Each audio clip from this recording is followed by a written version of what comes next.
أعوذ بالله من الشيطان الرجيم. بسم الله الرحمن الرحيم. وقل للمؤمنات يغضضن من أبصارهن ويحفظن فروجهن ولا يبدين زينتهن إلا ما ظهر منها وليضربن بخمرهن على جيوبهن ولا يبدين زينتهن إلا لبعولتهن أو آبائهن أو آباء بعولتهن أو أبنائهن أو أبناء بعولتهن أو إخوانهن أو بني إخوانهن أو بني أخواتهن أو نسائهن أو ما ملكت أيمانهن أو التابعين غير أولي الإربة من الرجال أو الطفل الذين لم يظهروا على عورات النساء ولا يضربن بأرجلهن ليعلم ما يخفين من زينتهن وتوبوا إلى الله جميعا أيها المؤمنون لعلكم تفلحون. بسم الله الرحمن الرحيم. يا أيها النبي قل لأزواجك وبناتك ونساء المؤمنين يدنين عليهن من جلابيبهن ذلك أدنى أن يعرفن فلا يؤذين وكان الله غفورا رحيما. صدق اللہ مولانا العظیم.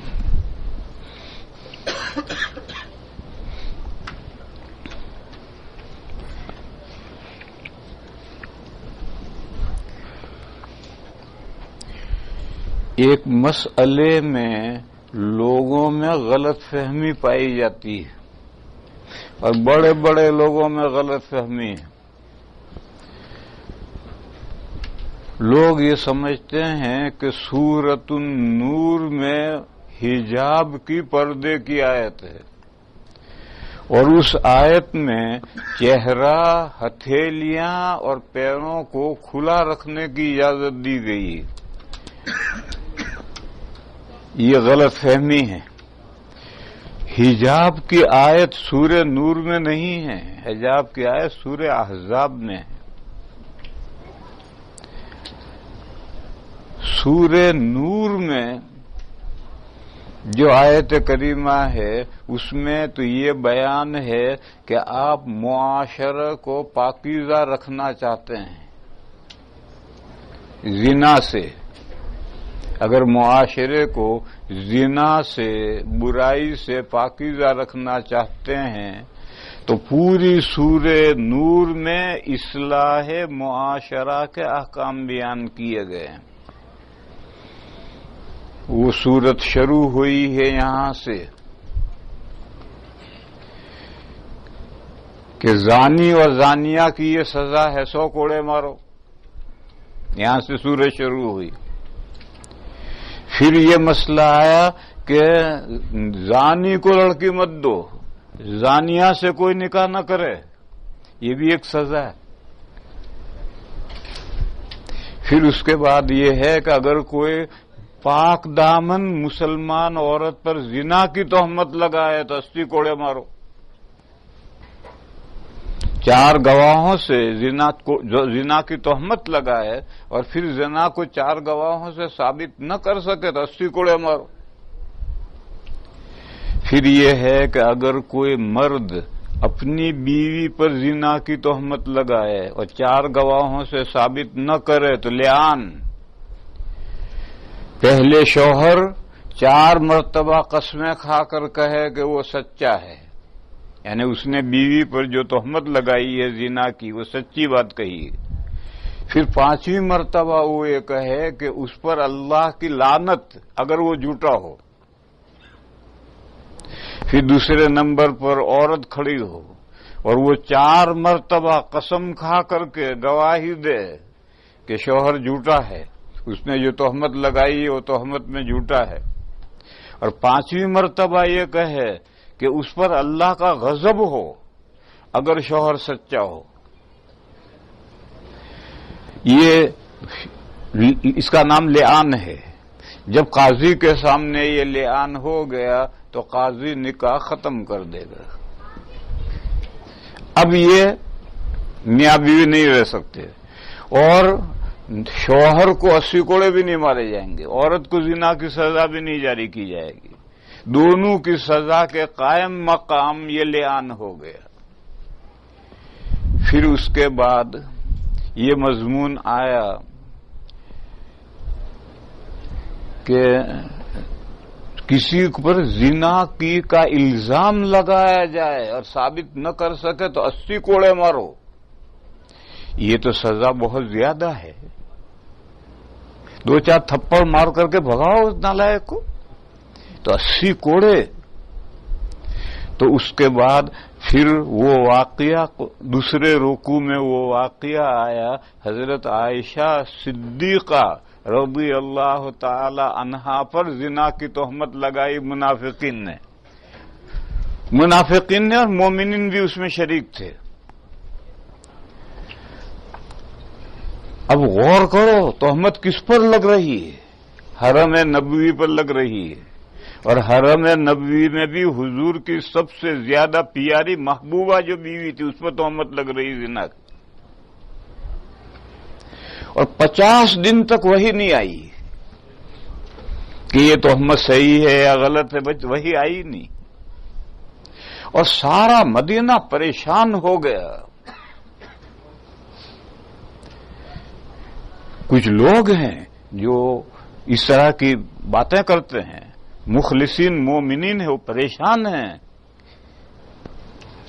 50 دن کے بعد وہی آئی اور ایک رکوع نازل ہوا، 10 آیتیں نازل ہوئی اور کہا کہ یہ گناہ سے پاک ہیں، بری ہیں، الزام جھوٹا ہے، اور جن لوگوں نے الزام لگایا ہے ان کو 80 کوڑے مارے گئے. 2 مرد اور 1 عورت، 3 مین میں الزام لگانے والے تھے، ان 2 مردوں کو بھی اور 1 عورت کو بھی 80 کوڑے مارے گئے. اب سمجھ میں آ گیا کہ زنا کی تہمت معمولی گناہ نہیں ہے. زنا کی تہمت تو اتنا بڑا جرم ہے کہ سارا مدینہ پریشان ہو گیا تھا کہ کیا ہوگا.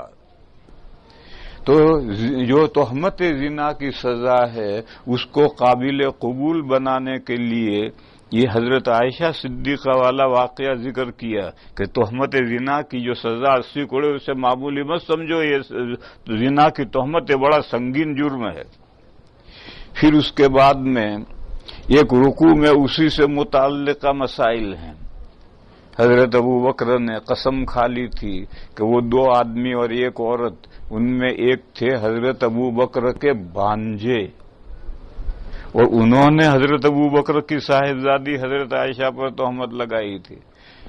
وہ غریب تھے، مہاجری تھے، بدری تھے. غریب تھے، خرچہ حضرت ابوبکر ہی اٹھاتے تھے.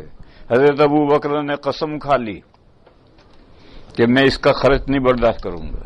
تو اگلے رکوع میں آیت آئی کہ اولو الفضل جو بزرگ لوگ ہیں ان کو ایسی قسم نہیں کھانی چاہیے. اس کے گناہ کی سزا اس کو مل گئی، اب خرچہ کیوں بند کرو. یہ اس طرح کے مضامین اگلے رکوع میں ہیں. پھر اس کے بعد تیسرا رکوع شروع ہوتا ہے. تیسرے رکوع میں سب سے پہلے استئذان کے مسائل ہیں کہ اگر آپ کسی کے یہاں جائیں تو سب سے پہلے اجازت طلب کریں، پھر سلام کریں، پھر گھر میں داخل ہوں. پھر اس سلسلے کے سب احکام ذکر کیے گئے کہ کہاں کہاں اجازت لینی ضروری ہے. معاشرے میں جو خرابیاں پیدا ہوتی ہیں یہ بغیر اجازت کے گھروں میں گھس جانے سے خرابیاں پیدا ہوتی ہیں. اس لیے استحزان کے مسائل آئے. پھر اس کے بعد اب آیا، اس کے بعد اللہ نے فرمایا وَقُلْ لِلْمُؤْمِنِينَ يَغُضُّوا مِنْ أَبْصَارِهِمْ وَيَحْفَظُوا فُرُوجَهُمْ. آپ مومنین سے کہیے کہ وہ اپنی نگاہیں نیچی رکھیں اور اپنی شرمگاہوں کی حفاظت کریں. شرمگاہ گناہ میں مبتلا کب ہوتی ہے؟ جب آنکھیں لڑتی ہیں. جب آنکھیں لڑتی ہیں تو شرمگاہ گناہ میں مبتلا ہوتی ہے.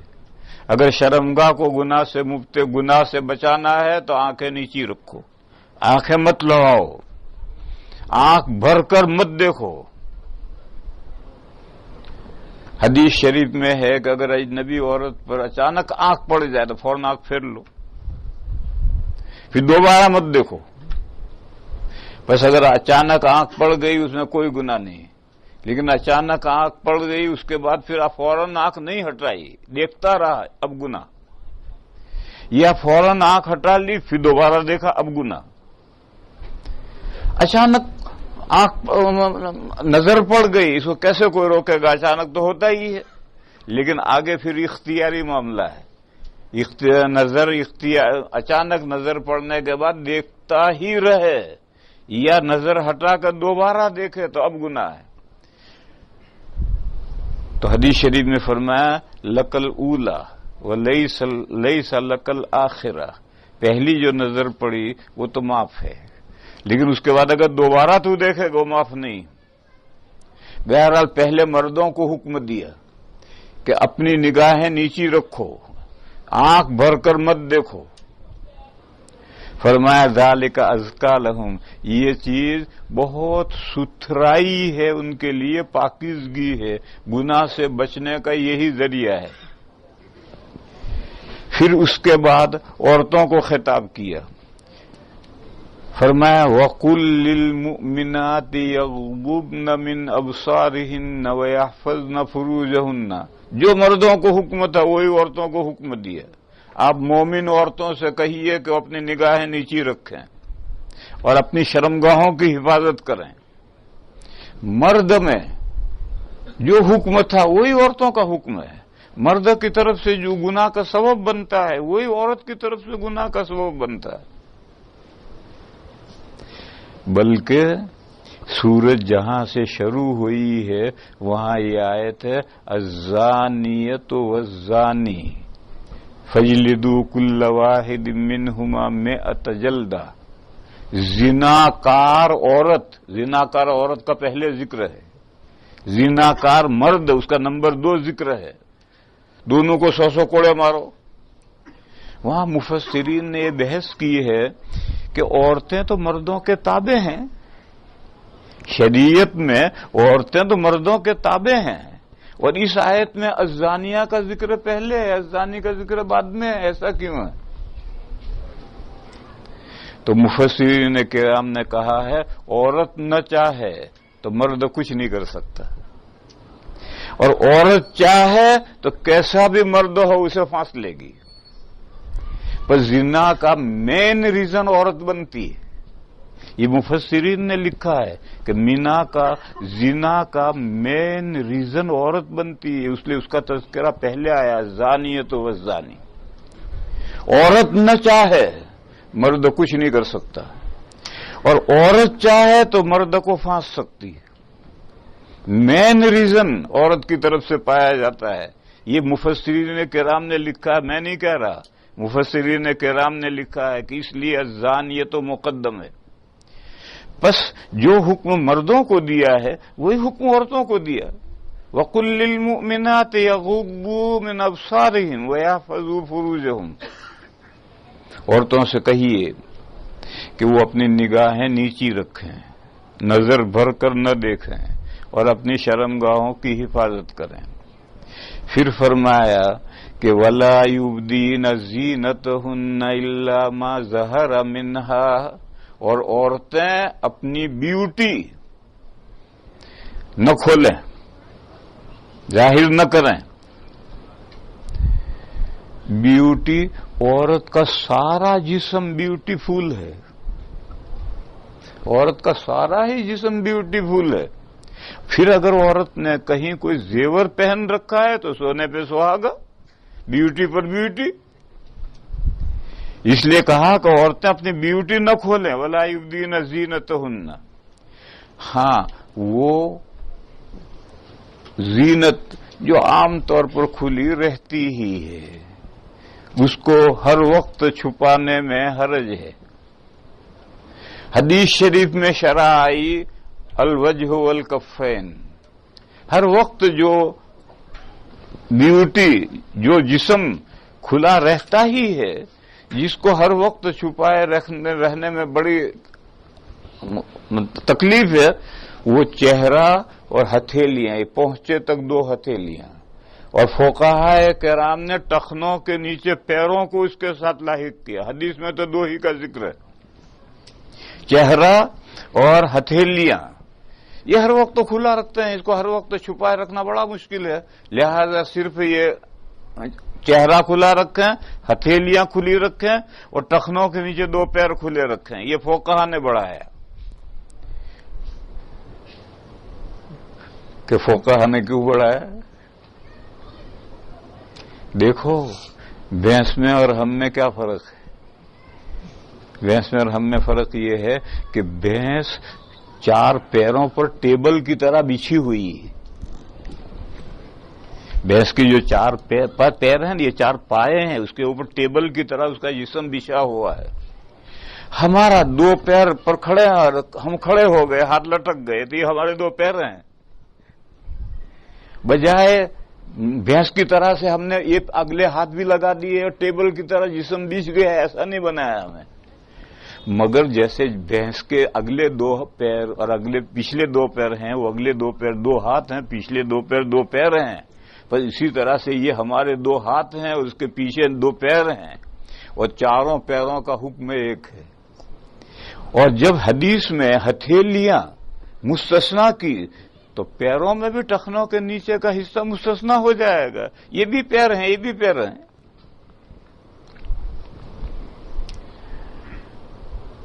تو فرمایا کہ یہ 3 اعضاء، ان کو ہر وقت چھپائے رہنے میں حرج ہے، تنگی ہے. لہذا ان کو تو وہ کھول سکتی ہیں. اس کے علاوہ اپنی بیوٹی، جسم اور جسم میں پہنا ہوا زیور نہ کھولیں. وَلْيَضْرِبْنَ بِخُمُرِهِنَّ عَلَى جُيُوبِهِنَّ، اور ڈالے رہیں وہ اپنی اوڑھنی اپنے سینے پر، اپنے گریبان پر، تاکہ سینے کا ابھار محسوس نہ ہو. عام طور پر ہمارے یہاں ایشیا میں تو عورتیں ڈھیلا ڈھالا کرتا پہنتی ہیں. گھر میں جب وہ ایسا کرتا پہنتی ہیں تو سینے کا ابھار محسوس نہیں ہوتا. لیکن فیشن والے علاقوں میں ایسا کرتا تنگ پہنتی ہیں عورتیں کہ سینے کا ابھار محسوس ہوتا ہے. کرتا پہننے کے باوجود سینے کا ابھار محسوس ہوتا ہے. تو قرآن نے کہا کہ اپنے گریبانوں پر اوڑھنی ڈالے رہیں. وَلْيَضْرِبْنَ بِخُمُرِهِنَّ عَلَى جُيُوبِهِنَّ، اور چاہیے کہ ڈالے رہیں وہ اپنی اوڑھنیاں اپنے گریبانوں پر، تاکہ ان کے سینے کا ابھار معلوم نہ ہو. پھر دوبارہ مضمون اثر نو شروع کرو. وَلَا يُبْدِينَ زِينَتَهُنَّ، اور عورتیں اپنی بیوٹی ظاہر نہ کریں. وہ ایکسیپشن تھا، وہ ایکسیپشن ذہن میں رہنا چاہیے. چہرہ، ہتھیلیاں اور پیر، یہ ایکسیپشن ہے. اس کے علاوہ عورتیں اپنی بیوٹی ظاہر نہ کریں مگر 12 شخصوں کے سامنے. یہ 12 پوری لسٹ دی ہے. معلوم ہوا کہ وہ جو 3 اعضاء کھلے رکھ سکتی ہیں، ہر وقت اس کو چھپائے رہنے میں تنگی اور حرج ہے، وہ 3 اعضاء کھلے رہ سکتے ہیں ان 12 کے سامنے. یہ 12 کون ہیں؟ شوہر، ابا، خسر، اپنا بیٹا، شوہر کا دوسری بیوی سے بیٹا، بھائی، بھتیجے، بھانجے، مسلمان عورتیں غیر مسلم عورت سے پردہ، غیر مسلم اجنبی کے حکم میں، غیر مسلم اجنبی کے حکم میں اس سے پردہ، جیسا اجنبیوں سے پردہ فرض ہے، غیر مسلم عورتوں سے بھی پردہ فرض ہے، مگر کوئی جانتا نہیں، اور جو جانتا ہے وہ بھی عمل نہیں کرتا ہے۔ تو مسلمان عورتیں، اور پرانے زمانے میں غلام باندی ہوتے تھے، تو غلام باندی 10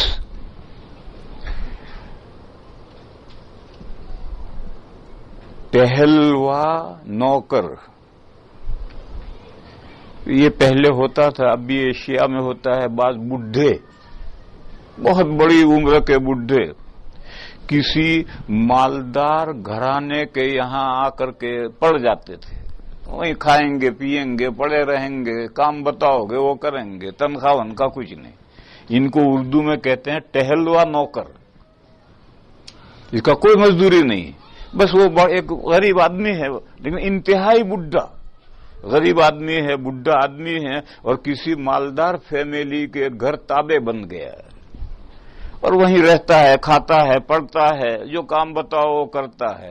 اب تابعین، فالو کرنے والے، پیچھے آ کر پڑ جانے والے، غیر اولی الاربا، خواہش نہیں ہونی چاہیے، اتنا بڈھا ہو گیا ہے کہ خواہش ہی نہیں رہی اس میں، من الرجال ہے مرد۔ تو ایسے مرد جو کسی گھر آ کر پڑ گئے ہیں اور اس میں ان میں خواہش کچھ نہیں رہی، تو یہ 11واں شخص ہے۔ اور 12واں ہے ابھی الطفل الذین لم یظہروا علی عورات النساء، وہ بچے، کسی کے بچے ہوں، لڑکے لڑکیاں نہیں، وہ بچے جو عورتوں کے بھیدوں سے واقف نہیں ہوئے، ابھی نہ سمجھے۔ تو یہ 12 کی لسٹ دی ہے پوری کہ اپنی زینت ظاہر نہ کریں، اپنی بیوٹی ظاہر نہ کریں مگر ان 12 کے سامنے۔ پھر فرمایا کہ وَلَا يَضْرِبْنَ بِأَرْجُلِهِنَّ لِيُعْلَمَ مَا يُخْفِينَ مِنْ زِينَتِهِنَّ، اور چلتے وقت زمین پر پیر زور سے نہ پٹکیں، تاکہ کپڑے کے اندر جو زیور ہے وہ بجے اور پتہ چل جائے کہ اندر کیا زیور ہے، آہستہ سے پیر رکھیں۔ وَلَا يَضْرِبْنَ بِأَرْجُلِهِنَّ لِيُعْلَمَ مَا يُخْفِينَ مِنْ زِينَتِهِنَّ۔ پھر کہا مردوں سے اور عورتوں سے، دونوں سے کہا وَتُوبُوا إِلَى اللَّهِ جَمِيعًا لَعَلَّكُمْ تُفْلِحُونَ، تم سب، مرد بھی اور عورتیں بھی، اللہ کے سامنے توبہ کرو تاکہ تم کامیاب ہو۔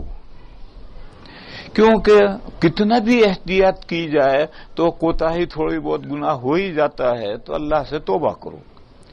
یہ جو پوری آیت ہے، اس آیت میں یہ مضمون ہے کہ عورت کو گھر میں محارم کے سامنے اور محارم جیسوں کے سامنے سلیقے سے رہنا چاہیے،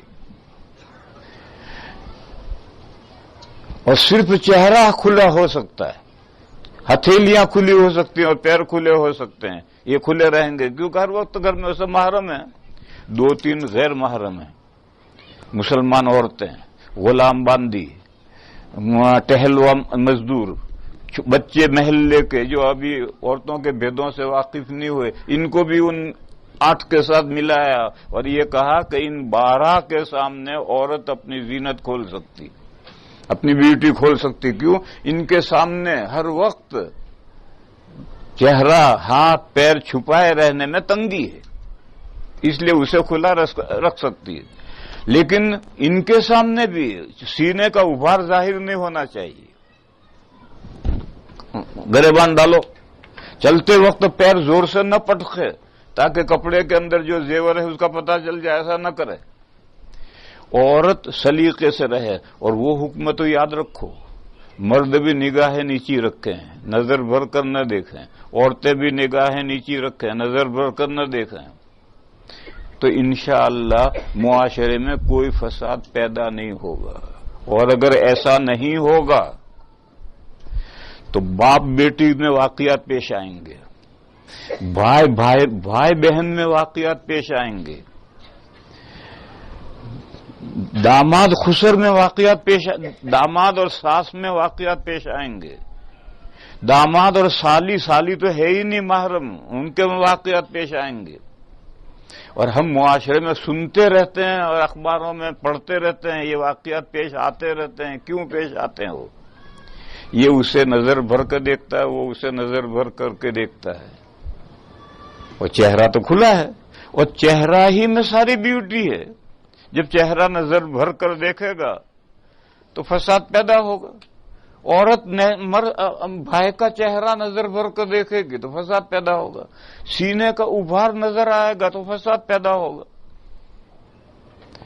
پیر پٹکے گی زیور کا معلوم ہو جائے گا تو فساد پیدا ہوگا. لہذا اگر اس معاشرے کو فساد سے روکنا ہے تو 12 کی پوری لسٹ دی کہ ان 12 کے سامنے عورت اپنی بیوٹی نہ کھولے، مگر جو ہر وقت کھلی رہتی ہے، جس کے چھپائے رکھنے میں تنگی ہے، وہ کھلے رہ سکتے ہیں. چہرہ، ہتھیلیاں اور پیر ان 12 کے سامنے کھلے رہ سکتے ہیں. یہ اصلاح معاشرے کی آیت ہے. اور عورت کو کس طرح دیکھو، ماموں اور چچا کا ذکر نہیں کیا. کیوں؟ ماموں اور چچا بھی تو محرم ہے، مگر ان کا ذکر نہیں کیا کیونکہ ماموں اور چچا ایک گھر میں نہیں رہتے. ماموں کا گھر الگ ہوتا ہے کہیں، چچا کا گھر کہیں الگ ہوتا ہے، ایک گھر میں رہنے والوں میں نہیں ہوتا ہے. اور یہ ٹہلوا نوکر ہے، محلے کے بچے گھس آتے ہیں، مسلمان عورتیں آتی جاتی ہیں، یہ تو سب معاشرے میں ایک ساتھ رہتے ہیں.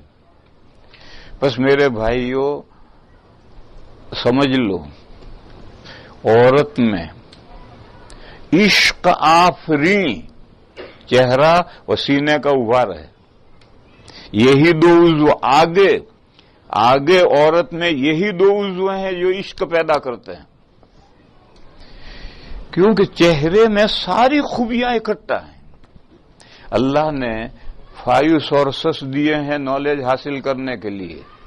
دیکھنے کی چیزیں آنکھ سے دیکھو، سونگنے کی چیزیں ناک سے سونگو، سننے کی چیزیں کان سے سنو، چکھنے کی چیزیں زبان سے منہ سے چکھو، اور ٹٹولنے کی چیزیں فیس میں، چہرے میں سب سے زیادہ حساسیت رکھی ہے.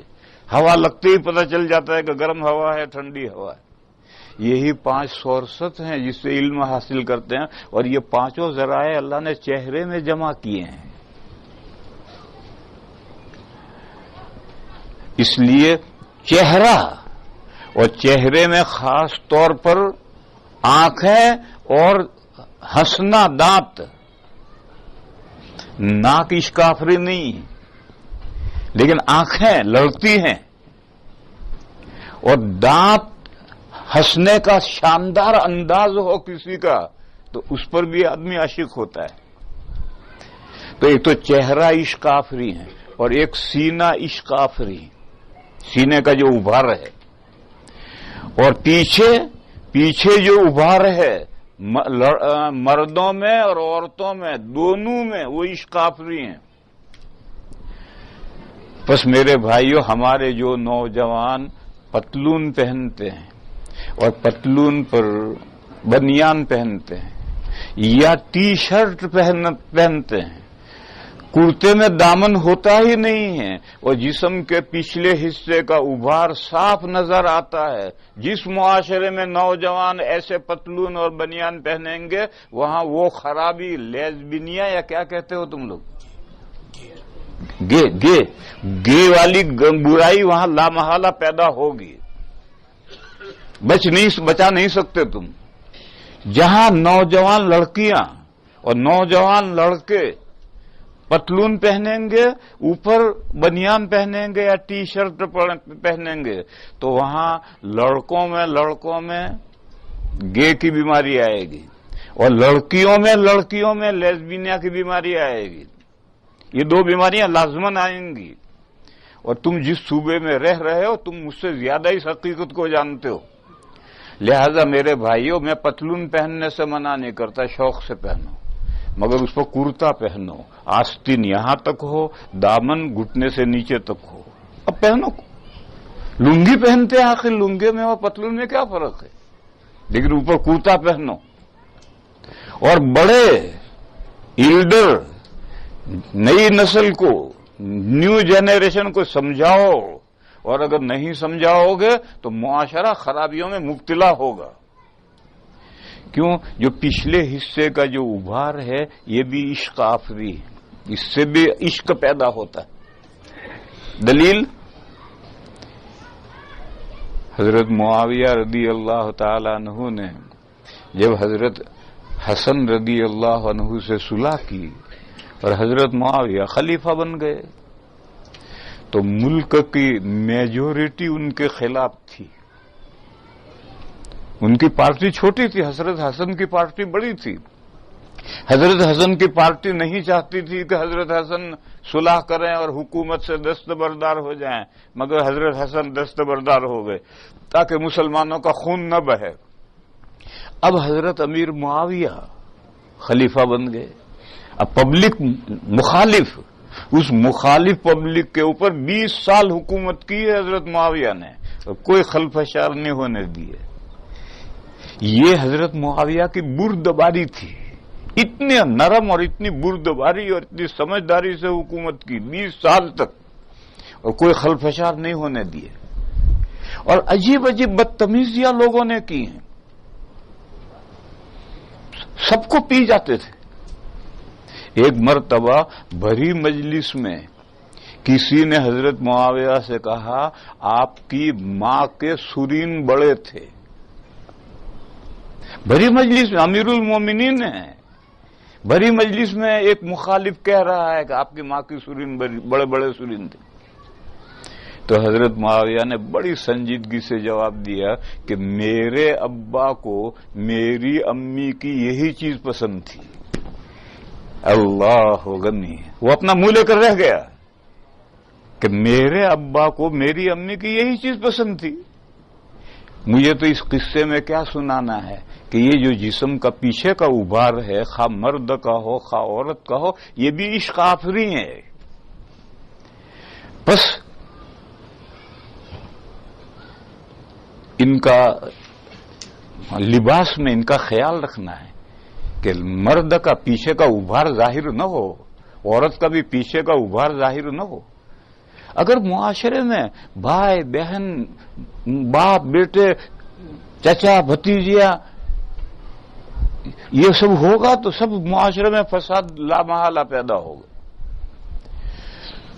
تو یہ میں عرض یہ کر رہا تھا کہ ہم لوگ کوئی توجہ ہی نہیں دیتے. یہ ہمارا لباس تھوڑا ہی تو غیروں کا لباس ہے.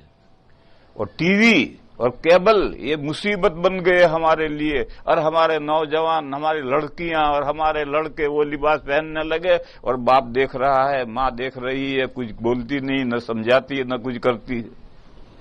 اس لیے میرے بھائیوں، اگر معاشرے کو سنوارنا ہے تو اسلامی لباس پہننے پر مجبور کرو اپنے نوجوانوں کو، لڑکیوں کو بھی لڑکیوں کو بھی. تو میں یہ مضمون سمجھا رہا تھا کہ فساد عورت میں چہرے سے اور سینے کے ابھار سے پیدا ہوتا ہے، مرد میں نہیں ہوتا. مرد کا چہرہ ایسا اللہ نے پرکشش نہیں بنایا ہے. کیوں؟ مرد کو جاب کرنا ہے، کام کرنا ہے. تو کیسے اس مرد کا چہرہ نہیں اور سینے کا تو ابھار ہے ہی نہیں. تو عورت میں فریفتگی کی ذریعے دو ہیں اور پیچھے کا ابھار مرد اور عورت دونوں میں فریفتگی کا ذریعہ ہے. بہرحال یہ آیت کریمہ کا موضوع یہ ہے کہ عورت کو محرموں کے درمیان اور محرم جیسوں کے درمیان سلیقے سے رہنا چاہیے، نظریں نیچی رکھنی چاہیے. مردوں کو بھی، محرموں کو بھی نظریں نیچی رکھنی، بھائی کو بھی، بہن کو بھی نظر نیچی رکھنی ہے. اگر بھائی بہن کو نظر بھر کر دیکھے گا، بہن بھائی کو نظر بھر کر دیکھے گی تو فساد پیدا ہوگا. اور پردے کی حجاب کی جو آیت ہے وہ سورہ احزاب میں ہے اور وہ یہاں سے آیتیں شروع ہوئی ہیں. یا ایھا الذین آمنوا لا تدخلوا بیوت النبی الا ان یؤذن لکم. اے ایمان والو، نبی صلی اللہ علیہ وسلم کے گھر میں اجازت لیے بغیر مت جاؤ. نبی صلی اللہ علیہ وسلم کا گھر ہے، نبی صلی اللہ علیہ وسلم کی بیویاں امت کی مائیں ہیں. اگر بیٹے ماں کے یہاں اجازت لیے بغیر جائیں تو نہیں، وہ مائیں ہیں خدمت اور رسپیکٹ میں، باقی وہ اجنبی ہیں۔ ازواج مطہرات کی خدمت امت کے ذمے ہے کہ اپنی ماؤں کی طرح ان کی خدمت کرو، اور رسپیکٹ تعظیم اپنی ماؤں کی طرح تعظیم کرو۔ باقی تمام مسائل میں وہ مائیں نہیں ہیں، باقی تمام مسائل میں وہ اجنبی عورتوں کی طرح ہیں۔ لہذا حکم دیا کہ نبی کے گھر میں بھی اجازت لیے بغیر مت جاؤ۔ دیکھو میرے بھائیو، یہ جو یورپ اور امریکہ کا معاشرہ ہے، اس میں فساد کا ایک سبب یہ بھی ہے کہ فرین کچن تک جاتا ہے۔ یہ فساد کا بہت بڑا ذریعہ ہے۔ ارے بھائی فرینڈ اولاً تو اجازت لے، مرد گھر میں ہے تو فرینڈ آئے گا ورنہ نہیں آئے گا، اور دوست بھی آئے گا مرد گھر میں تو بیٹھک میں رہے گا، کچن تک جانے کا کیا مطلب ہے؟ یہ جو ہمارے معاشرے میں بے احتیاطی ہے، اس سے بھی فساد پیدا ہوتا ہے۔ بہرحال قرآن نے آیت یہاں سے شروع ہوئی کہ اے ایمان والو، نبی کے گھر میں اجازت لے کر جاؤ، بغیر اجازت کے مت جاؤ۔ پھر یہ چلتے چلتی آیتیں آئی، اگلا رکوع آیا، یا ایھا النبی قل لازواجک وبناتک ونساء المؤمنین یدنین علیہن من جلابیبہن، اے پیغمبر اپنی بیویوں سے کہیے، اپنی بیٹیوں سے کہیے، اور مسلمانوں کی عورتوں سے کہیے۔ کون بچا؟ کوئی بھی نہیں بچا۔ کیا کہیے؟ کہ جب وہ گھر سے باہر نکلیں تو اپنا اوڑھنا اپنے اوپر قریب کر لیں۔ یدنینا، ادن یہاں علماء ہیں وہ سمجھیں گے ادنا ان باب افعال ہے، اس کے معنی قریب کرنا، اور جلابیب جلباب کی جمع ہے، اس کے معنی بڑا اوڑھنا، بڑا اوڑھنا اپنے اوپر قریب کر لیں۔ یہ ہے حجاب۔ میں 2 سال پہلے دبئی گیا تھا۔ دبئی میں ڈاؤن ٹاؤن کے پاس میں ایک علاقہ ہے منخول، چھٹا ہوا علاقہ، پوش ایریا ہے۔ وہاں ایک میوزیم ہے، اب بھی جاؤ، جو بھی کبھی جانے کا اتفاق ہو میوزیم دیکھیے، جو میں بات کر رہا ہوں وہاں جا کے دیکھیے۔ اس میوزیم میں اولڈ عربوں کا کلچر ڈسپلے کیا ہے، پرانے عربوں کے رہن سہن کیسا تھا، وہ کیسے بکریاں پالتے تھے، کیسے اونٹ پالتے تھے، کیسے تلواریں لے کر ناچتے تھے، کیسے گاتے تھے، ان کے یہاں مٹی کے برتن کیسے بنتے تھے، کھانا کیسے پکاتے تھے، پورا اولڈ عربوں کا کلچر ڈسپلے کیا ہے۔ تو میں نے وہاں اس کو بہت غور، 1 گھنٹہ میں اس کو دیکھتا رہا۔ تو وہاں عورتیں سڑکوں پر چل رہی ہیں، آ رہی ہیں، جا رہی ہیں، تو انہوں نے ٹھیک اس قرآن کی اس آیت پر عمل کر رکھا ہے۔ اور میں آیت کی تفسیر اس میوزیم کو دیکھ کر ہی سمجھا۔ پہلے تو ہم یہ سمجھتے تھے کہ اب یہ اوڑھنا اوڑھ رکھا ہے، تو جب عورت کو گھر سے باہر نکلنا ہے تو عورت اوڑھنا یہ کر لے۔ تو اب سوال پیدا ہوگا کہ اگر باریک کپڑا ہے تو راستہ نظر آئے گا، لیکن حضور کے زمانے میں تو اون کے موٹے موٹے اوڑھنے اوڑھتے تھے، اگر چادر یوں نیچے لے آئیں گے تو راستہ نظر کیسے آئے گا، چلے گی کیسے عورت؟ یہ ذہن میں ہمیشہ سوال رہا۔ لیکن جب میں نے دبئی میں دیکھا تو وہاں ان عورتوں کا طریقہ یہ ہے، عورتیں یہاں نہیں ہیں، میں مردوں کو ہی دکھاؤں، یہاں سے عورتیں اوڑھنا یہاں لے آئی اور ادھر کا یہاں لے آئی، اور دونوں کے بیچ میں ایک لکیر ہے، اسے دیکھ رہی ہیں اور چل رہی ہیں۔ یہ ہے یدنین علیہن من جلابیبہن، اپنے اوڑھنوں کو نزدیک لے آئیں، ادھر کا ناک پر لے آئیں، ادھر کا کنارا ناک پر لے آئیں، ایک لکیر ہے، اس لکیر سے دیکھ رہا ہے اور چل رہی۔ جب یہ آیت کریمہ نازل ہوئی تو درزیوں کے یہاں برقعے بنانے کے آرڈر نہیں گئے تھے، آیت نازل ہوئی اور جسٹ عورتوں نے عمل شروع کر دیا، کیوں اتنا ہی تو حکم دیا کہ باہر نکلو تو کر لو۔ اور فرمایا ذالک ادنی ان یعرفن فلا یؤذین، یہ قریب تر ہے اس کے، یہ قریب تر ہے اس کے کہ وہ پہچانی جائیں کہ شریف عورت ہے، بس اس کو کوئی ستائے نہ۔ یہ یورپ اور امریکہ جو برائیوں میں مشہور ہیں، ان میں بھی اگر کوئی عورت برقعے میں ہے، پردے میں ہے، چہرہ چھپا ہوا، کوئی نہیں چھیڑے گا اسے، کوئی نظر نہیں ڈالے گا اس پر۔ چھیڑیں گے اسی عورت کو جو خود ہی چاہتی ہے کہ مجھے کوئی چھیڑے۔ نظر ڈالتے ہیں اسی عورت پر جو چاہتی ہے کہ مجھ پر کوئی نظر ڈالے، اور جو عورت با پردہ چل رہی ہے، اب تو مجھ سے زیادہ یہاں کے احوال سے واقف ہیں، با پردہ چل رہا ہے، کوئی نظر نہیں ڈالے گا اس پر۔ قرآن کہہ رہا ہے کہ اس طرح سے اگر وہ اوڑھنا اپنا چہرے پر قریب کر کے چلیں گی، چہرہ چھپا کر کے چلیں گی، تو وہ پہچانی جائیں گی کہ یہ شریف عورت ہے، بس اس کو کوئی ستائے گا نہیں۔ یہ ہے حجاب کی آیت، اس میں چہرے ہی کا ذکر ہے، ہاتھوں کا پیروں کا ذکر ہی نہیں، کیونکہ چہرہ ہی تو کا حجاب ہے، اور اعضاء کا تو حجاب کی ضرورت ہی کیا ہے؟ ہاتھوں میں یہ ہاتھ جو ہے کوئی حسن عشق آفری ہاتھ تھوڑی ہے، پیر عشق آفری تھوڑی ہے، عشق آفری پہ عشق پیدا کرنے والا تو چہرہ ہے، اور چہرے پر اوڑھنا اس نے قریب کر لیا، قریب کر کوئی برقع سلانے کی ضرورت نہیں، کچھ کرنے کی ضرورت نہیں، اوڑھنا قریب لیا، ایک لکیر نکلے گی اس میں دیکھتے رہے اور چلتی رہے۔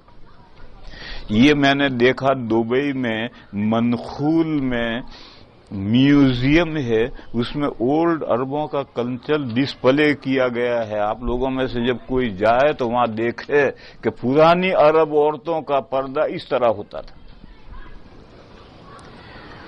تو اصل حجاب کی آیت یہ ہے، اور حجاب کی آیت میں چہرہ چھپانے ہی کا حکم ہے، ہتھیلیاں اور پیروں کا تو تذکرہ ہی نہیں ہے۔ اور وہ جو سورہ نور کی آیت تھی، وہاں چہرہ کھلا رکھو، ہاتھ کھلے رکھو، پیر کھلے رکھو، یہ تو عورت اپنے گھر میں محرموں کے درمیان یا محرم جیسوں کے درمیان میں، کوئی یہ سمجھے کہ ان 12 میں تو شوہر کا بھی ذکر ہے، تو شوہر سے تو کوئی پردہ نہیں ہے، پردہ تو نہیں ہے، پردے کی آیت ہی نہیں ہے، پردہ نہیں ہے، پردے کی آیت ہی نہیں ہے، سلیقے سے رہنے کی آیت ہے۔ تو عورت کو شوہر کے سامنے کوئی ننگی ناچتی تھوڑی رہے گی، ٹھیک ہے میرے شوہر سے کوئی پردہ نہیں، ارے وہ پردہ نہیں ہے کسی خاص وقت میں، وہ کسی خاص وقت میں پردہ نہیں ہے، ہر وقت میں کوئی ننگی تھوڑی پھرے گی۔ اپنے شوہر کے سامنے بھی سلیقے سے رہنا ہے، جیسے باپ بھائی خسر ان کے سامنے سلیقے سے رہتا ہے، مسلمان عورتوں کے سامنے سلیقے سے رہنا ہے۔ مسلمان عورتوں سے کون سا پردہ ہے، لیکن سلیقے سے تو رہنا ہے، تو شوہر کے سامنے بھی سلیقے سے رہنا ہے۔ اور چچا ماموں کا اس لیے ذکر نہیں کیا کہ وہ ساتھ رہنے والوں میں نہیں ہوتے، ان کے گھر الگ ہوتے ہیں۔ یہ کسی نے پوچھا تھا تو اس لیے میں نے اس کی وضاحت سمجھی کہ لوگوں میں عام غلط فہمی ہے کہ سورہ نور میں حجاب کی آیت نہیں، بھیا سورہ نور میں تو یہ معاشرے کو فساد سے بچانا ہے، بگاڑ سے معاشرے کو بچانا ہے۔ کیسے بچائیں؟ اس کے احکام ہیں، پورے سورہ نور کا موضوع ہے اصلاح معاشرہ، اور اسی لیے حضرت عمر نے فرمایا کہ اپنی عورتوں کو سورہ نور پڑھاؤ۔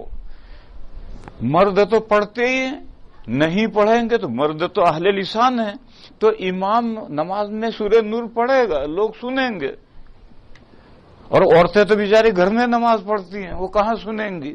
تو حضرت عمر نے کہا کہ عورتوں کو سورہ نور پڑھاؤ تاکہ معاشرے میں مرد بھی جانیں کہ ہمیں اس طرح رہنا ہے، عورتیں بھی جانیں کہ ہمیں گھر میں اس طرح رہنا ہے، تو پھر معاشرہ صاف ستھرا پیدا ہوگا، اور اگر ایسا نہیں ہوگا تو معاشرے میں بگاڑ آئے گا۔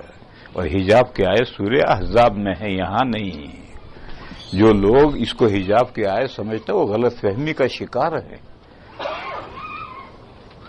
یہ ایک سوال تھا، اس سوال کا جواب مجھے دینا تھا تو میں نے مناسب سمجھا کہ اس وقت جواب دے دوں، اور کچھ سوالات باقی تھے، ان کے جوابات بھی چونکہ اب پھر ہم شاید نہ بیٹھے تو اس لیے کچھ سوالات باقی ہیں، ان کے جوابات بھی سنتے جاؤ۔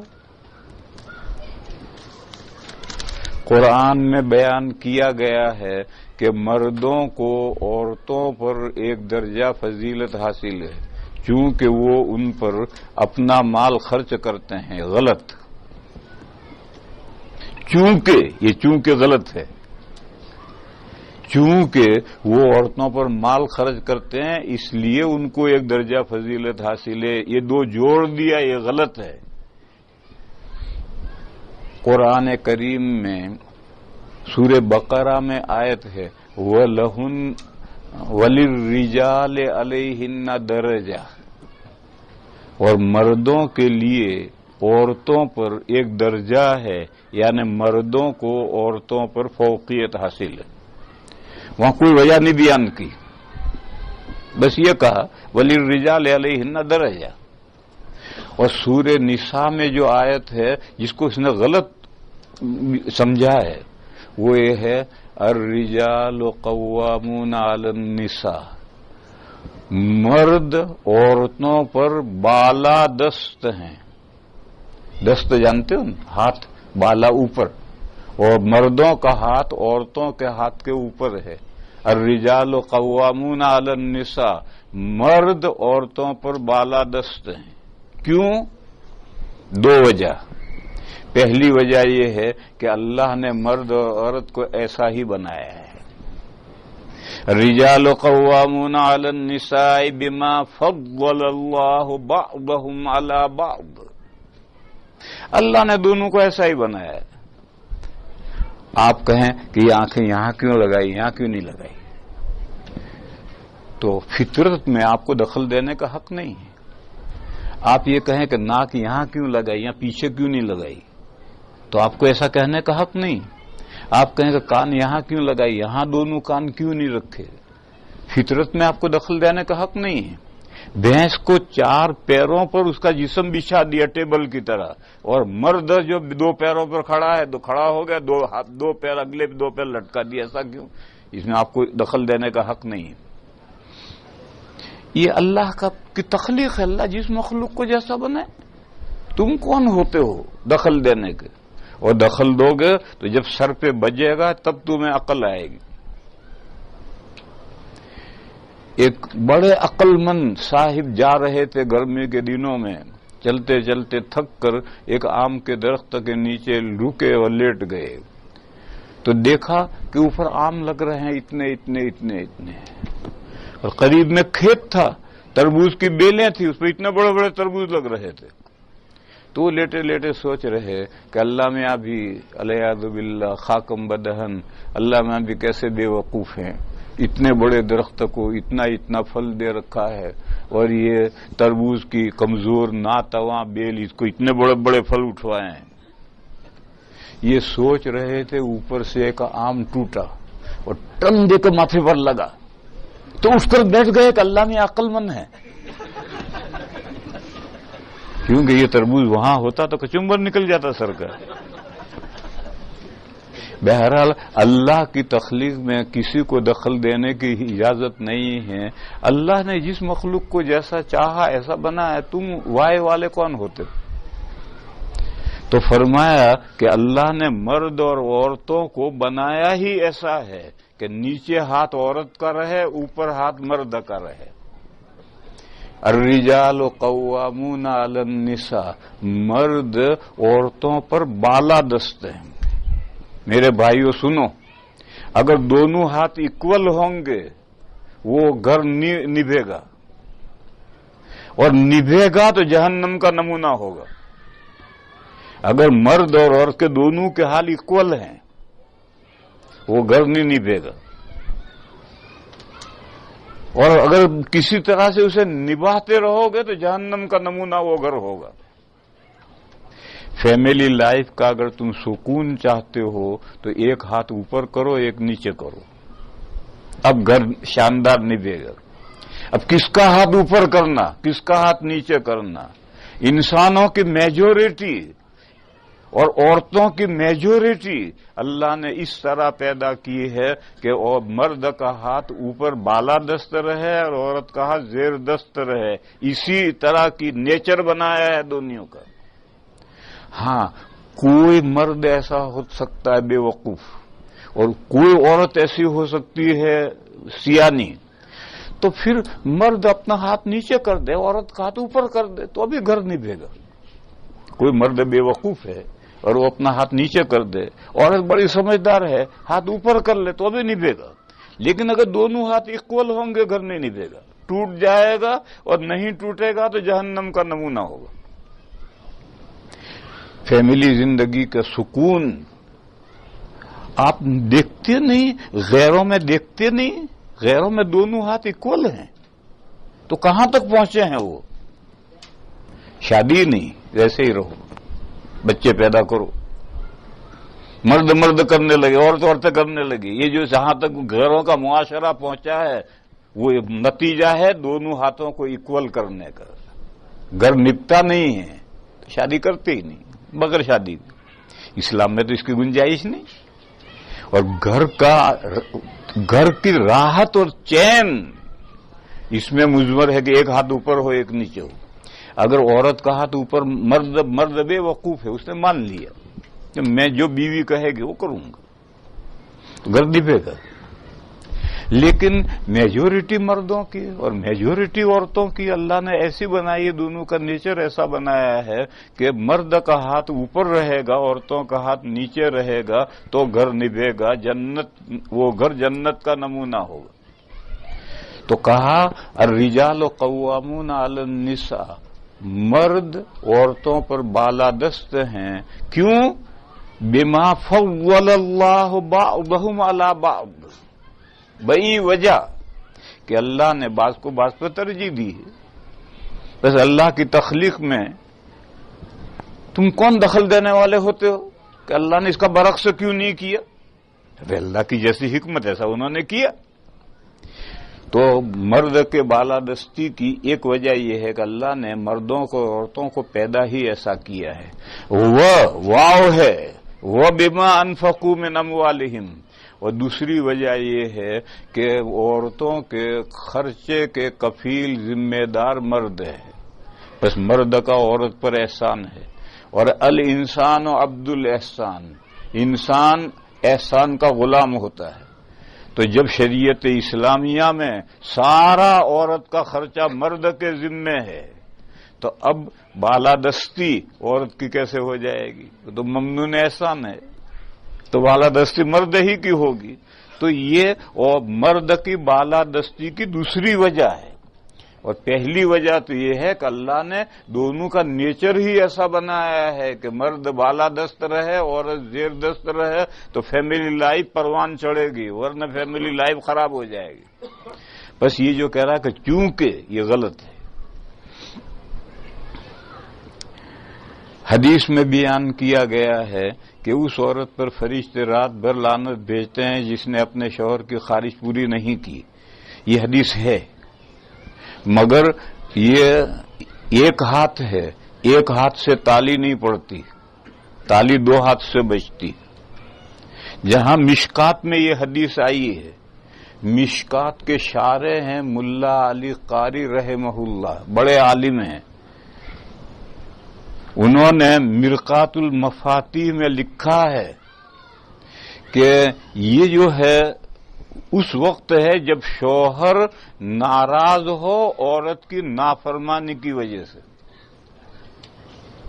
کوتاہی عورت کی ہے اس لیے شوہر ناراض ہے تو عورت پر لعنت. اور اگر کوتاہی مرد کی ہے تو ملا علی قاری نے لکھا ہے کہ فالامر بالعکس، پھر معاملہ برعکس ہے، پھر لعنت شوہر پر ہے. کوتاہی شوہر کی میں مثال دوں. شوہر وقت نا وقت گھر آتا ہے، رات کو 2 بجے گھر آتا ہے. بیوی اس سے کہتی ہے میرے سرتاج آپ اتنی دیر رات کہاں رہتے ہیں؟ ہم آپ کا انتظار کرتے کرتے تھک جاتے ہیں، پلیز عشاء کے بعد گھر آئیں آپ. اب وہ کہ تو الو کی پٹھی کون بولنے والی؟ میری مرضی جہنم میں مروں. تیری مرضی نہیں ہے. عورت کو کہنے کا پوچھنے کا حق ہے کہ تم 2 بجے تک کہاں رہتے ہو؟ عشاء پڑھ کر جست گھر کیوں نہیں آتے؟ اب اگر عورت ناراض ہے، اب اگر شوہر ناراض ہے، تم الو کی پٹھی کون بولنے والی؟ تو لعنت شوہر پر ہے. یا شوہر بیڑی پیتا ہے، پان کھاتا ہے، منہ کو اگال دان بنا رکھا ہے، منہ کو سنڈاس بنا رکھا، بیڑی سگریٹ پیتا ہے، اس کے منہ میں سے سنڈاس جیسی بدبو آتی ہے. اب وہ بیوی سے کہتا میری طرف منہ کر کے سو، وہ نہیں منہ کرتی، دوسری طرف منہ کرتی ہے. تو اس میں قصور شوہر کا ہے. کیوں بیڑی پیتا ہے تو؟ کیوں پان کو منہ کو اگالدان کیوں بنا رکھا ہے؟ سنڈاس تو نے بنا رکھا ہے. اب وہ تیری طرف منہ کر کے کیسے سوئے گی؟ اس کو نیند کیسے آئے گی؟ اور مثال لو، شوہر کی آمدنی غلط ہے، بالکل حرام ہے یا پارشیلی حرام ہے. جیسے بینک کی آمدنی پارشیلی حرام ہے. بیوی کہتی ہے آپ براہ کرم یہ جاب چھوڑ دیں، کوئی دوسرا حلال جاب کریں تاکہ ہمارے پیٹ میں حلال لقمہ پہنچے. وہ نہیں مانتا، وہ اپنے جاب پر لگا رہتا ہے. اور بیوی بار بار اصرار کرتی ہے کہ ہم روکھا سوکھا کھا لیں گے، ہمارے پیٹ میں حلال لقمہ پہنچنا چاہیے، آپ براہ کرم یہ جاب چھوڑ دیں. تو یہ مطالبہ اس کا کوئی غلط ہے؟ اب شوہر ناراض ہے، شوہر پر لعنت ہے. یہ ملا علی قاری رحمت اللہ نے لکھا ہے. ہم آدھی حدیث جانتے ہیں، پوری حدیث نہیں جانتے. لہذا اگر شوہر کی ناراضگی کا سبب عورت میں ہے تو عورت پر لعنت، اور اگر شوہر کی ناراضگی کا سبب شوہر ہی میں ہے تو پھر شوہر پر لعنت، عورت پر لعنت نہیں. ہندوستان میں خصوصیت سے مسلمانوں کے مڈل کلاس طبقے میں 99% شادی شدہ جوڑے ایسے ہوتے ہیں جہاں مردوں کا کام صرف بچے پیدا کرنا اور عورت کی کمائی پر عیش کرنا ہوتا ہے. یہ ہم ہندوستان پر یہ الزام ہے، یہ کہہ رہا ہے ہندوستان میں، ہم پر الزام دے رہا ہے. ہندوستان میں خصوصیت سے مسلمانوں کے مڈل کلاس کے طبقے میں شادی شدہ جوڑے ایسے ہوتے ہیں جہاں مردوں کا کام صرف بچے پیدا کرنا اور عورت کی کمائی پر عیش کرنا ہوتا ہے. یہ الزام ہے. ہمارے یہاں تو عورتیں بیگم ہیں، کوئی غم نہیں انہیں. ہمارے یہاں تو عورتیں بیگم ہیں، کوئی غم نہیں انہیں. گھر میں شوہر ہی کماتا ہے اور سارا گھر کھاتا ہے. عورتیں ہمارے یہاں کماتی ہی نہیں ہیں. ہاں دیہاتوں میں عورتیں کھیت میں جاتی ہیں، لیکن شہروں میں قصبات میں عورتیں کسی کام پر نہیں جاتی، مرد ہی کماتے ہیں اور سارا گھر چلتا ہے. لہذا یہ اللہ کا بندہ ایک جھوٹا الزام لگا رہا ہے ہندوستان پر. بیویاں گھروں میں کام کاج کر کے یا محنت مزدوری کر کے چند پیسے، بکواس ہے یہ سب. لو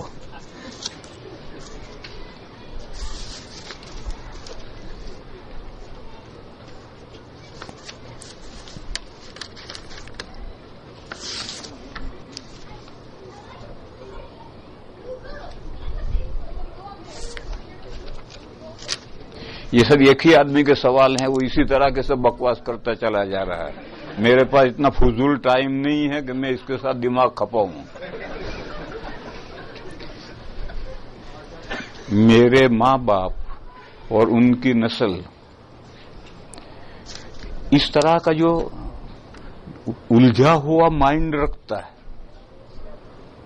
اس کو ہر بات میں اعتراض، ہر بات میں اعتراض، ہر بات میں اعتراض ہوتا ہے.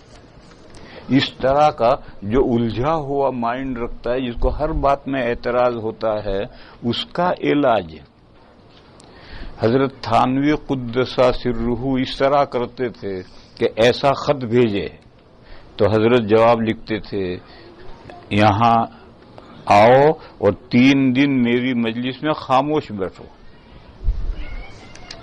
3 دن کے بعد سوال کرنے کی اجازت ہے، اس سے پہلے نہیں. وہ آؤ 3 دن تک میری حضرت کی مجلس میں خاموش بیٹھو. اب اس نے سوالات تو بھیج دیے ہیں پہلے، اس کے جواب میں حضرت نے لکھا یہاں اور خاموش بیٹھو. تو وہ 3 دن میں باتوں میں حضرت اس کے سوالات کے جواب دے دیتے تھے. 3 دن کے بعد اس کا کوئی سوال ہی باقی نہیں رہتا تھا. تو ایسے بندوں کا جو الجھے ہوئے ذہن کے ہوتے ہیں ان کا علاج یہی ہے، آؤ ہمارے پاس چپ چاپ بیٹھو، 15 دن بیٹھو، پھر اس کے بعد میں سوال کیجئے، اس سے پہلے نہیں. اس سے پہلے اس کے ساتھ الجھنا اپنے آپ کو بھی تباہ کرنا ہے. میرے ماں باپ اور ان کی نسل جو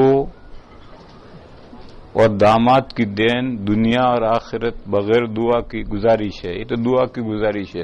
دیکھو ایک خاتون ہے، اس نے نام لکھا ہے. خواتین میری یہ بات سن لیں کہ خواتین پرچہ لکھیں تو اپنا نام نہ لکھیں. ایک خاتون بس اتنا لکھے، نام نہیں لکھنا چاہے عورتوں کو. عربوں کے یہاں اگر آپ کسی عرب سے پوچھیں کم اولادک، تیری کتنی اولاد ہے، تو صرف لڑکوں کو بتائے گا، لڑکیوں کو نہیں بتائے گا. لڑکیوں کو بتانا یہ بھی پردے کے خلاف. آج بھی یہاں جو عرب ہیں وہ نہیں، عرب ملک میں جاؤ اور آپ کسی بھی عرب سے پوچھیں کم اولادک، تو صرف لڑکے بتائے گا، لڑکیاں نہیں بتائے گا. لڑکیوں کو بتانا یہ بھی پردے کے خلاف. اسی لیے صحابہ اور تابعین کی پوری ہسٹریاں ہیں. چند صحابہ ہیں جن کے لڑکیوں کا تذکرہ، باقی کسی کے لڑکوں کا تذکرہ آئے گا، لڑکیوں کا نہیں. بس اسی طریقے سے خواتین کو اگر کوئی بات پوچھنی ہو ضرور، یا دعا کی درخواست کرنی ہو ضرور پرچہ بھیجیں، مگر اپنا نام نہ لکھیں. یہ نام لکھنا بھی پردے کے خلاف ہے. اسی طرح سے فون آیا، گھر میں مرد ہے، عورتیں فون نہ اٹھائیں. کسی کا فون آیا، اس نے کہا کہ آپ کی اہلیہ سے بات کرنی ہے، دے دو. لیکن گھر میں مرد موجود ہے تو عورتیں فون نہ اٹھائیں. اور مرد گھر میں موجود نہیں ہے تو بھی بہتر یہ ہے کہ فون اٹھائیں، بچ کر خود ہی بند ہو جائے گا. اور اگر اٹھانا ہے تو کراری آواز میں کہیں کہ صاحب خانہ گھر میں نہیں ہے، بس اتنا کہہ کر فون رکھ دیں. آج کل یہ مصیبت ہے. میاں بیوی دونوں بیٹھے ہیں، فون آئے پہلے بیوی اٹھائے گی. آپ کون ہیں، کیا نام ہے، کہاں رہتے ہو، 7 پشتوں تک کا نسب نامہ پوچھے گی. پھر اس کے بعد شوہر سے کہے کہ لے بڑوا تیرا فون ہے. اور وہ بھی تو ٹیلی فون سن رہا ہے، وہ کہہ رہے لے بڑوا تیرا فون ہے. یہ بھی غلط ہے. عورتوں کو فون نہیں اٹھانا، اور مجبور نہ اٹھانا تو کراری آواز میں، رسیلی آواز میں نہیں، زنانی آواز میں نہیں، کراری آواز میں یہ کہنا ہے صاحب خانہ گھر میں نہیں ہے. تو میں اس بہن نے نام لکھا ہے، ان کو نام نہیں لکھنا چاہیے.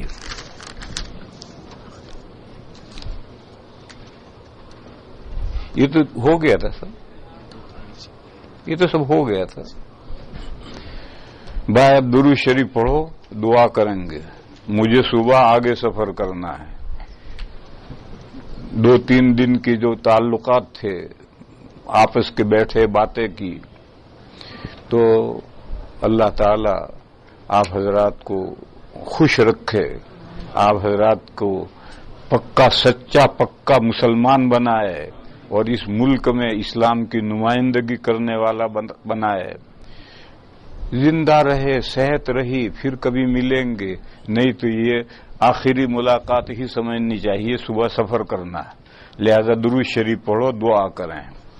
بہنیں بھی درود شریف پڑھیں.